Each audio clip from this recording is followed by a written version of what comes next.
was bad enough that we were splitting up.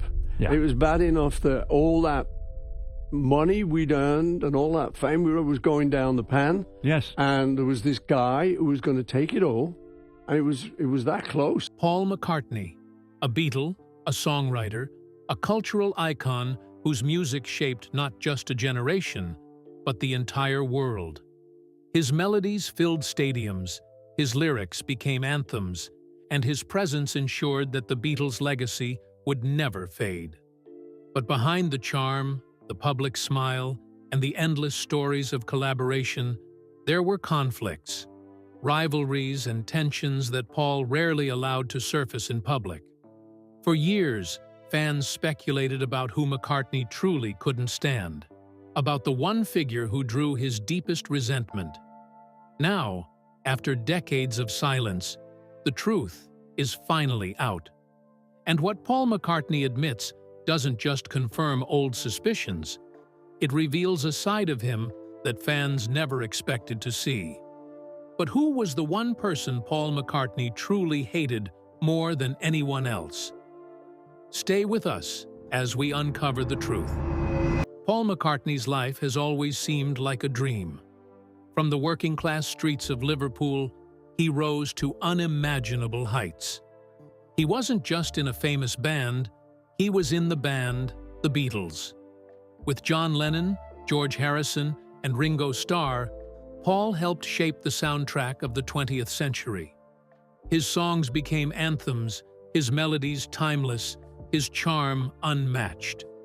To the world, Paul was the golden boy, the approachable Beatle who could win anyone over with a smile and a tune.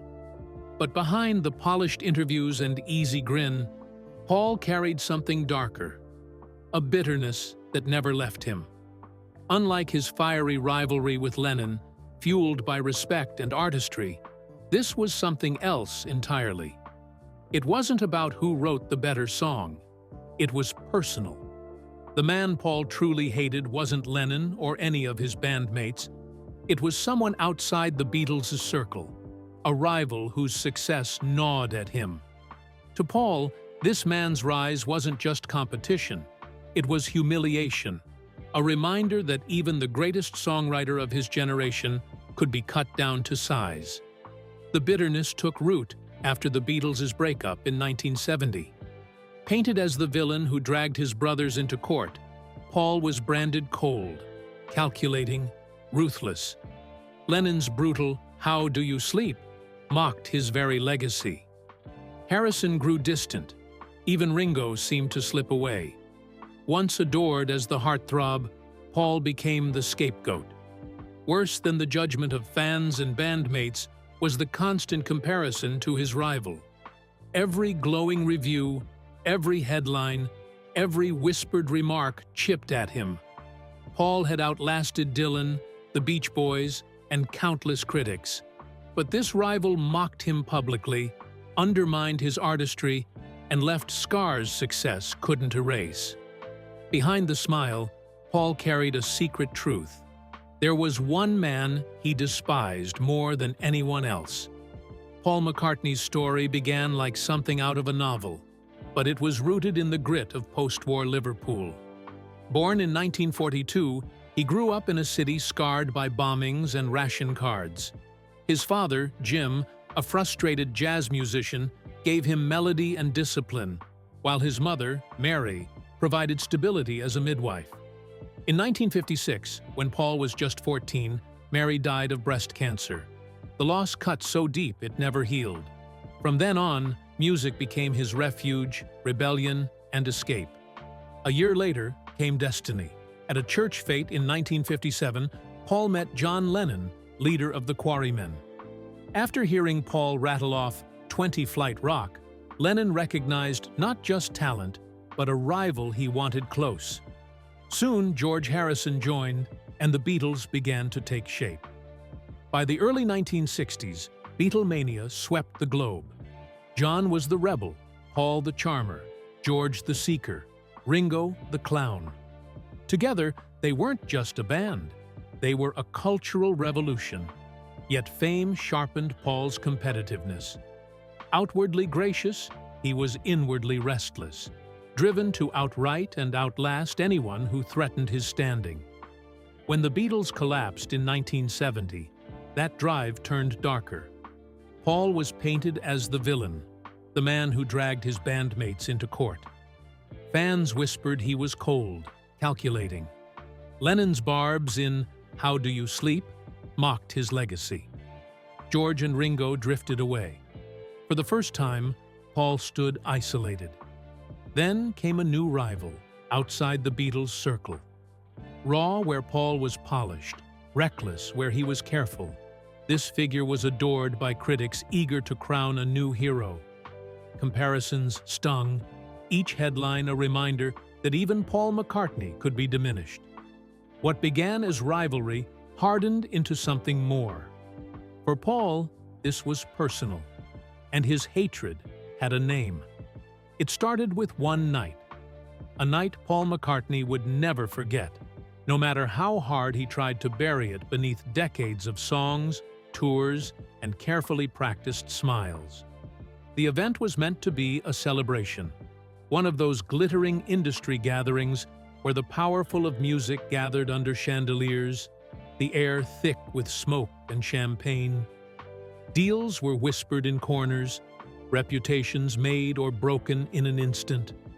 For most, it was another night of spectacle. For Paul McCartney, it became the night that changed everything. He entered the room as he always did, with that same effortless charm the world had adored since the Beatles. Cameras flashed, reporters scribbled, and guests pushed forward for a smile or handshake. On the surface, Paul looked untouchable. He had formed wings, stacked up hits, and proved he could thrive without John, George, or Ringo. But inside, the scars of the Beatles' breakup still burned. He wondered, in quiet moments, if his legacy was slipping. And then he saw him, the man who would ignite his deepest resentment, a rising star already hailed as the voice of the next generation. Critics adored him, fans hung on every word, and whispers compared him to McCartney himself. Paul had expected rivalry. What he didn't expect was cruelty. Their meeting began politely. Handshakes, small talk, the kind of pleasantries stars exchange under flashing cameras. Paul smiled, gracious as always. Then came the remark. It wasn't about music or artistry or even the Beatles. It was sharper, personal. Some said the rival mocked Paul's voice, dismissing the sweetness that had once melted crowds. Others whispered it was about his image, that pretty boy charm critics wielded as a weapon. Darker rumors suggested it touched on family, the one place Paul protected most fiercely. Whatever the exact words, one truth remained. It was cruel. Paul laughed on the outside, but inside, the wound was instant, searing. What made it unbearable wasn't the insult, it was the laughter that followed. Not polite laughter, but agreement. A ripple of whispers spread, as though the jab had confirmed what they already believed. Humiliation. That was the word that stayed with him. For a man who had ruled the world, humiliation was unforgivable. From that night, his rival became more than competition. He was the enemy. And every glowing review, every award, every headline was salt in the wound. Paul McCartney's hatred wasn't born in the studio. It was born in that ballroom where his invincibility cracked. And for Paul, humiliation demanded payback. In the years following that bitter night, Paul McCartney attempted to bury himself in work. He formed Wings, released solo albums, and fought to prove that he could thrive without the Beatles. Songs like Band on the Run and Maybe I'm Amazed earned him acclaim, restoring some of the shine he lost after the breakup. But even as the world celebrated his return, one figure hovered in the background, refusing to fade. His rival was relentless. Every new release seemed perfectly timed to clash with Paul's. Critics delighted in comparisons, often drawing lines between the former Beatle and the new king. The more McCartney tried to ignore him, the louder the media pushed the rivalry. They fed on the narrative of two icons circling each other, daring one another to falter. What frustrated Paul most was how easily this man seemed to captivate people. While McCartney worked tirelessly in the studio, obsessing over arrangements and melodies, his rival projected effortless cool. His voice had an edge Paul's didn't. His persona was dangerous, where Paul was polished. And for an audience hungry for rebellion in the post-Beatles era, danger won. Paul could never escape it. At press conferences, reporters asked him about his rival's latest success. At award shows, they were seated only a few tables apart, their smiles for the cameras masking venom underneath. Even fans, without knowing the full truth, sensed the tension. They would shout names at McCartney during concerts, testing his composure. Privately, Paul fumed. He complained to friends, to his wife Linda, to anyone who would listen. He dissected every review, every headline, searching for proof that the press was wrong. But deep down, he knew the truth. His rival wasn't going anywhere. He wasn't a passing fad. He was permanent, and the world seemed determined to keep him in McCartney's shadow forever. Hatred is never born overnight. It festers, festooned by comparisons, nurtured by insecurity, and fed by humiliation. For Paul McCartney, each year that passed with his rival still at the top was another year of silent torment. And by the mid-1970s, his dislike had grown into something darker, something close to obsession. Paul McCartney rarely let the mask slip in public. He was too smart, too well trained by years of fame to show raw anger in front of cameras. But behind closed doors, in private conversations with friends and fellow musicians, the bitterness flowed freely.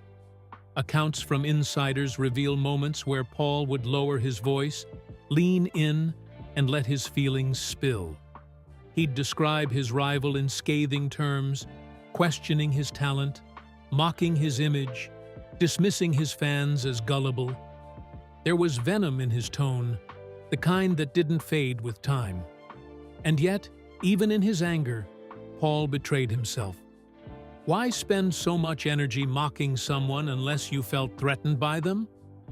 One story circulated about a night in the studio when a young musician dared to compare Paul's latest work to something his rival had released. McCartney, normally genial, exploded. He stormed out, leaving his bandmates in silence. When he returned hours later, his mood hadn't softened. He insisted on rewriting entire sections of the track, determined to prove he could do better. That moment wasn't about music, it was about pride. But Paul wasn't always careful. There were interviews where the mask slipped, ever so slightly.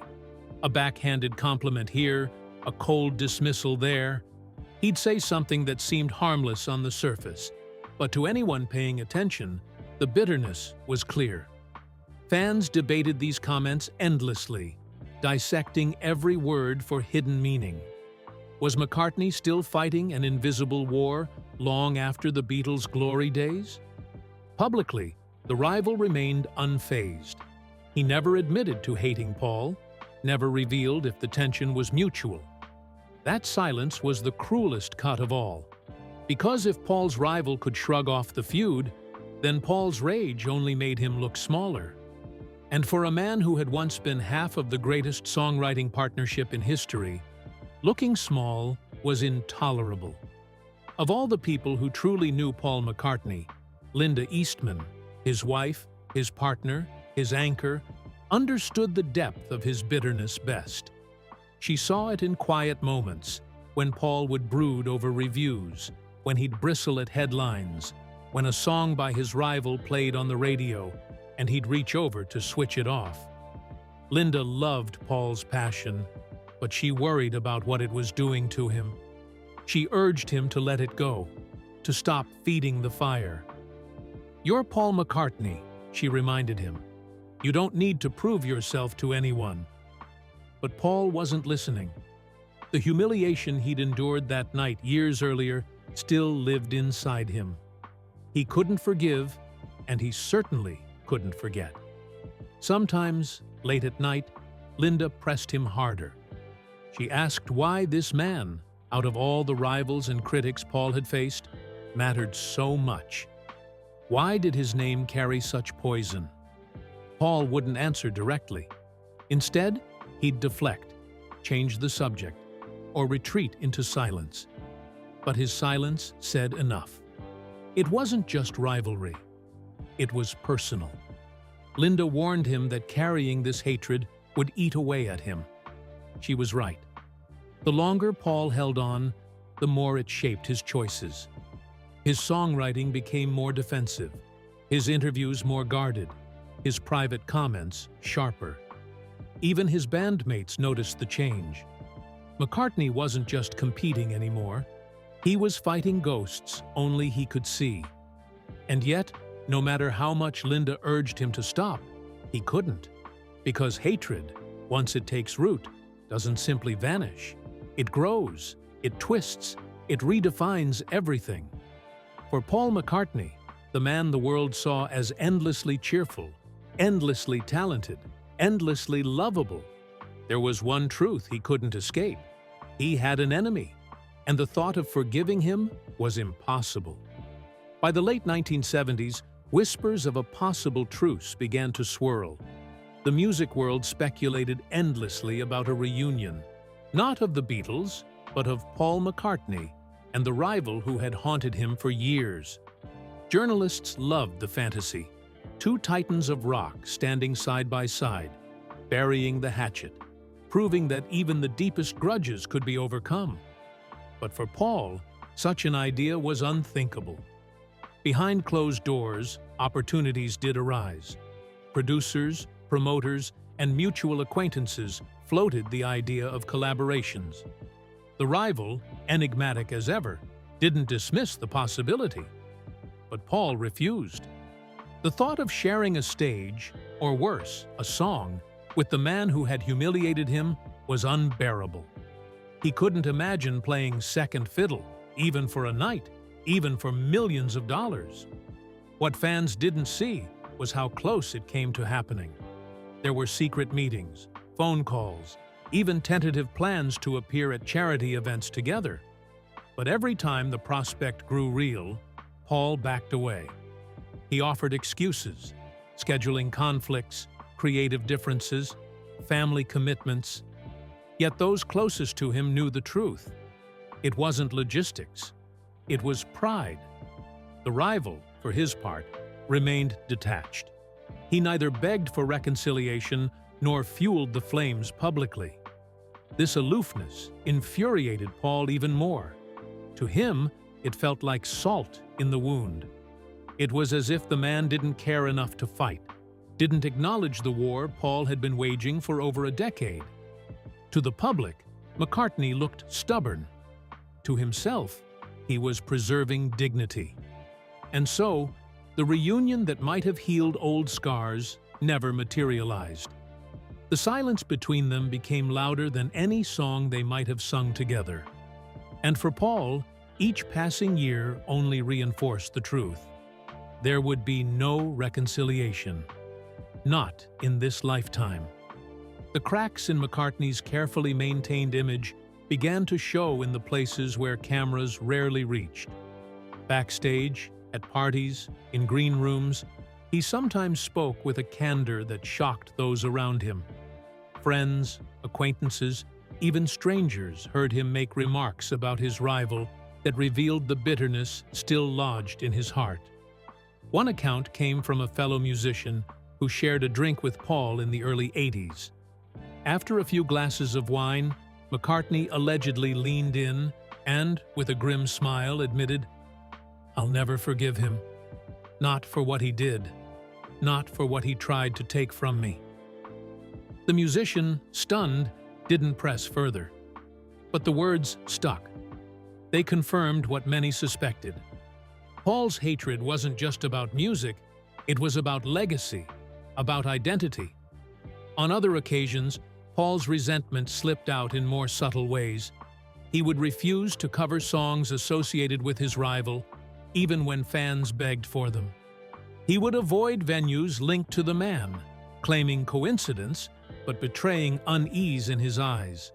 And when journalists probed too closely, he'd snap, then quickly compose himself, realizing how dangerously close he was to revealing too much. But the most telling confessions came to Linda. In their quiet moments, when the world was shut out, Paul unburdened himself. He spoke of feeling overshadowed, of being dismissed, of how one man's presence turned his victories into doubts. Linda, ever the voice of reason, urged him again to move on. But Paul couldn't. The wound was too deep. The rivalry wasn't professional, it was personal. It was existential. And the more he spoke of it, the more it became clear. Paul wasn't just haunted by his rival's successes. He was haunted by the possibility that, in the grand narrative of music history, he might not be remembered as the greater man. By the mid-1980s, Paul McCartney was a legend in his own right. His catalog was vast, his tours successful, his image secure.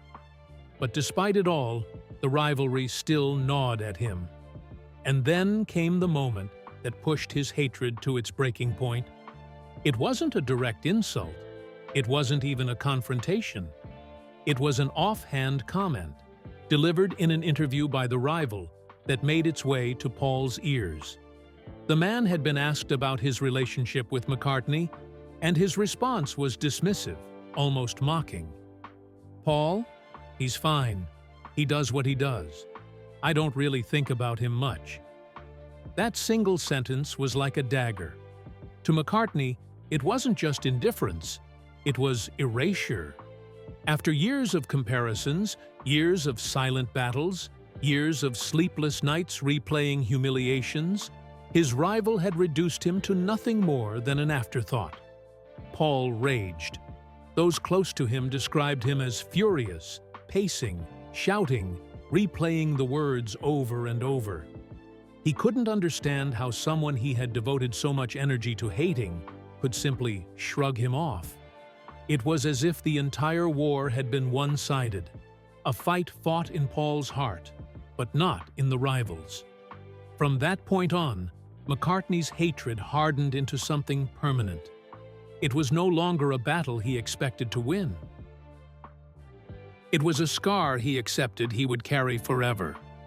And though he never admitted it publicly, those who knew him best saw the truth in his eyes.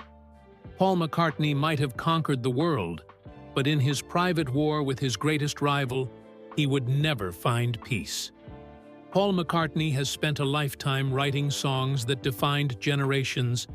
He has stood in stadiums filled with roaring fans, watched his music climb to immortal heights, and cemented himself as one of the greatest composers the world has ever known. But beneath the triumphs, behind the smiles and carefully rehearsed interviews, one truth lingered like a shadow. His hatred for the man who once stood across from him never truly faded. In the end, it wasn't about record sales or chart positions. It wasn't about who sang the better song or who commanded the brighter spotlight. It was about betrayal, about the sting of realizing that someone Paul had once trusted, admired, even loved in a way, could turn against him so completely. That betrayal hardened into resentment, and resentment into something far darker. Friends who knew Paul into his later years spoke of it cautiously. They said he mellowed, yes, but that the bitterness never entirely left. When the rival's name came up, Paul would grow quiet, his expression tightening. Sometimes he would brush it off with a joke. Other times, he would let the silence do the talking. But the wound remained, just beneath the surface. The tragedy of it all is that the two men shared more than animosity. They shared a history that changed the world. Together, they had once been part of a story greater than themselves. A story that could have ended in reconciliation, in forgiveness, even in love. But pride and pain made sure that day never came. When McCartney finally reflected on his life, he spoke often of peace, of family, of the joy of creating music that would outlive him. But what he rarely acknowledged, what he could never quite bring himself to admit, was that a part of his heart had been consumed by hatred. And no amount of songs, applause, or accolades could ever erase it. For Paul McCartney, the music never stopped. But the silence between him and the one man he truly despised spoke louder than any note he ever played. And that silence, heavy and unbroken, is the final verse of a rivalry that defined his soul. If harmony created legends, should we only hear the music, or listen for the discord beneath it? Paul McCartney finally reveals the one person he truly hated, and it reshapes how we see even the brightest moments of his career. Before history rewrites the rivalries, remember, some truths strike harder than any note. Share your thoughts in the comments below. Thanks for watching. See you in the next one.